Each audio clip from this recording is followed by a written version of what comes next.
My name is Paulina. I'm a compulsive overeater. I weigh and measure my food 3 times a day from the Gray Sheet, and I commit it to a sponsor. I don't eat between meals. It's definitely the most important thing in my life. And I'm calling from Los Angeles, Santa Monica, which is near where I grew up. I was born here. I grew up in an affluent beach community in Southern California. And let's see, I've learned in this program that I don't blame, for a long time, I blamed my mom for my compulsive, like I was a compulsive eater because of my mom, and because she loved to cook but she wanted me to be thin. And, I've learned in this program, that may or may not be true, but this program, I don't know, it's Tom, it doesn't really matter why I'm a compulsive overeater, why I became a compulsive overeater. It doesn't really matter why, and I'll never really know why. Was I born one anyway, waiting to happen? I'm not sure. But as a young child, I was a normal weight. And I think my first higher power was my mom. I adored my mom. I cared a lot what she thought of me, and she was beautiful. And anyway, one day she patted me on the bum. I still remember this. And she's like, "Oh, you better watch it, honey." And I was 11. And I think that's when I went on my first diet. And I was at that point like a very good student, a straight A student. So I started studying calorie counting and started dieting. And actually, I got very thin. I was about 12, and my parents were worried that, I might even have this new disease called anorexia that they didn't know about. But I didn't, and it was something, it was like I was pulling the rubber band back, and it went, and then letting go, because sometime during the year when I was 12, I just started binging, eating huge amounts of, sugar and things, thinking that the next day I would go on this diet again. And anyway, my weight snowballed when I was like 12 and 13, like gaining like 50, 60 pounds. Like I went from being this skinny little kid to like just pudgy adolescent. And I also remember my father had this birthday party, and one of his friends when I was 14 actually put it that way. I remember him saying, he didn't have much tact. He's like, "What happened to you? You used to be such a skinny little kid." And, I mean, it was obvious I wasn't. And like I said, I was living in this beach community where people spent most of the year in bathing suits. And anyway, I blamed every single problem on my weight and was always wanting to lose weight. And it just became the focus of my life. And I had said it earlier, I was a very good student. My grades I put those to the side. I just kind of wasn't so interested in school. Like, God knows if I could have gotten a grade in calorie counting, I would have aced it, because I knew and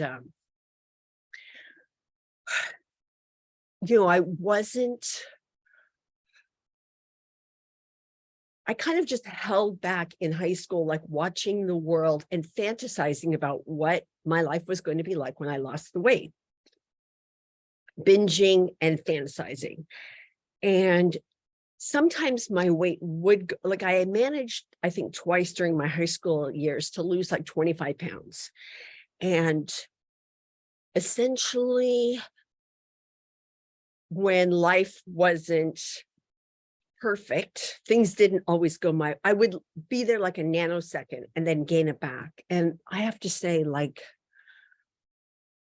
losing the weight and then gaining it back. I mean, it was almost like I wish I had stayed overweight the whole time. Like nothing, like, oh man, you look so great. You'll never gain it back. And I would gain it back. And I would think, okay, this is really, I remember being 15 and sitting on the beach thinking, okay, I'm wondering if I was insane, like, because why do I want to be thin so much, but why do I keep eating? So when I came into program and they used the word insanity, I didn't have a problem with that because I knew something was wrong when I wanted to be so thin and then I just couldn't stop. And then every time I would kind of start on my way there, I would just, so I knew something was wrong. And I was also getting into trouble in other ways at home with drinking and this sort of thing. Because drinking, when I discovered drinking, it was actually, I loved it because I didn't have to be in my body and I could. Anyway, that was a different story, but my parents at one point did send me to a psychologist because they wanted to know why, I had so much anger in me. Anyway, and I went and I was excited because I thought, I'll tell them about my eating. And I remember him saying, well, just go on a just don't eat fat and you should be fine. Anyway, he didn't get it. And I remember just like, anyway, feeling really lost. I did read when I was in high school, I think fat is a feminist issue or something. And I can't remember, but I knew, anyway, I read a lot of self-help books. I was always trying to fix this food thing and my weight thing. And this continued on through college and the drinking and binging and losing weight, gaining weight. And when I was 23, I moved to New York City. And through a sequence of events, I found myself in OA. I always say I moved to New York to go to nightclubs and spend my time in nightclubs, and ended up spending 15 years in church basements because I found my way to an OA meeting. And I went down, and of course I was looking around and judging everyone, thinking I wouldn't have anything in common with these people. And in program, I've learned to, anyway, I'm always wrong about people when I look at their outsides and think I know what they're like. I'm always wrong. They opened their mouths and they were talking about eating like I was eating. Like my binges, I can only describe them as violent binges. Like I ate like an animal, really. I mean, I would just eat anyway.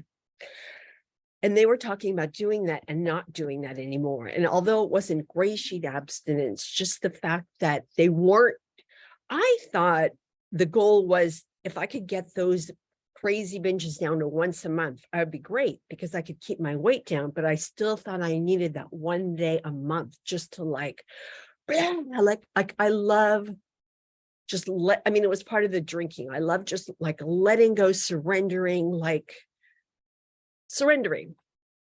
And I've learned to surrender to the program, which looks very different, of course, than surrendering to food and alcohol.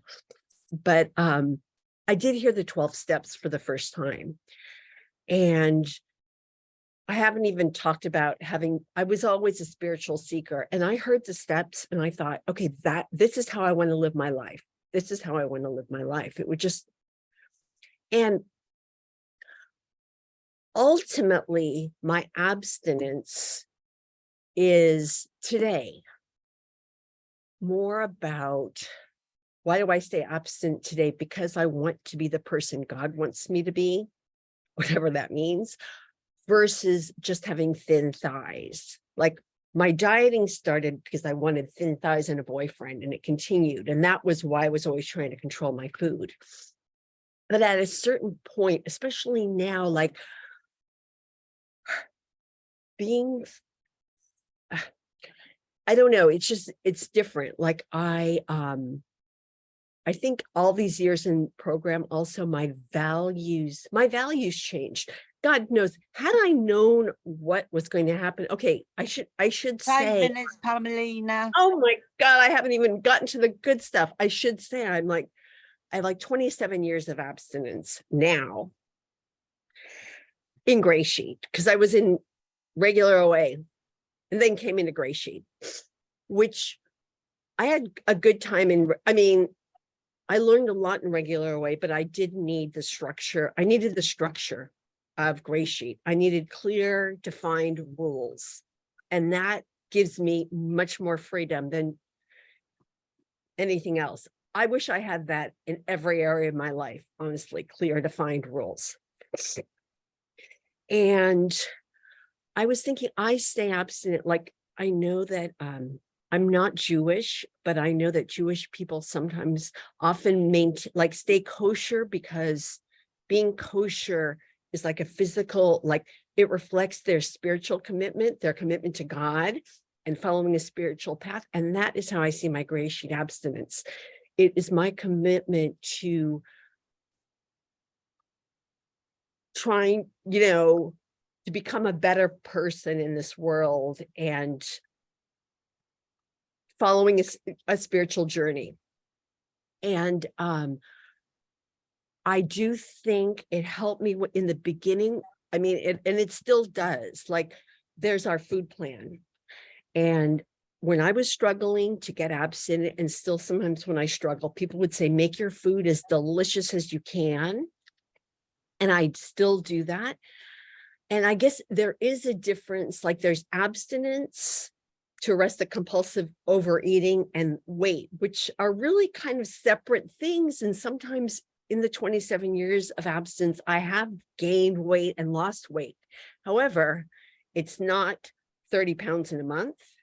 It's not like a ball that's been rolling down a cliff that I can't stop.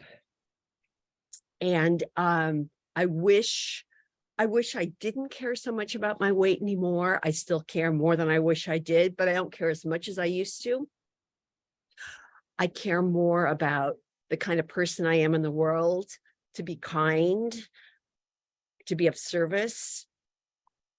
And I can only do that when I'm abstinent, because when I'm eating, I'm so much in my own head. Like, I'm so much in my own head anyway, but the eating just kind of adds to the fog. And there's just no way I'm going to be the kind of person that God wants me to be. And what do I mean by God? I'm not even sure. It's a word I use because I don't have another one, but I really, for me, it's just, yeah, truth, beauty, goodness, love. And I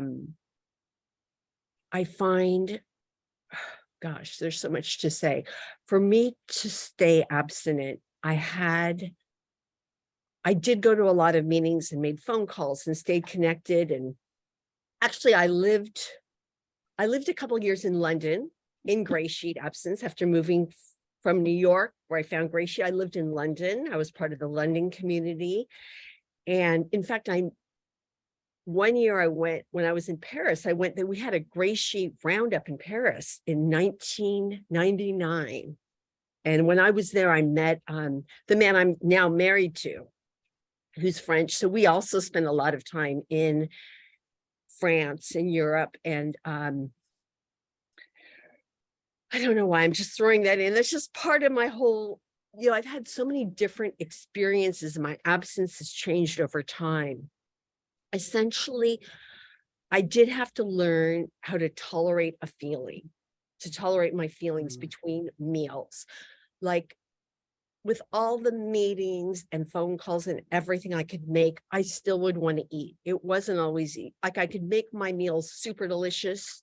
I could make all these phone calls and I would still want to eat for whatever it was. And sometimes, I would just pray. I had to learn just how to get from meal to meal. And sometimes, I would say, okay, 4 more hours. I think I can do 4 hours. And I would say, okay, every hour I'm going to just make a phone call and check in with someone in Gray Sheet, because God too, I think God does work through all of you and hearing your voice. And I don't know why. I don't That's know it, why. Pamela. Okay.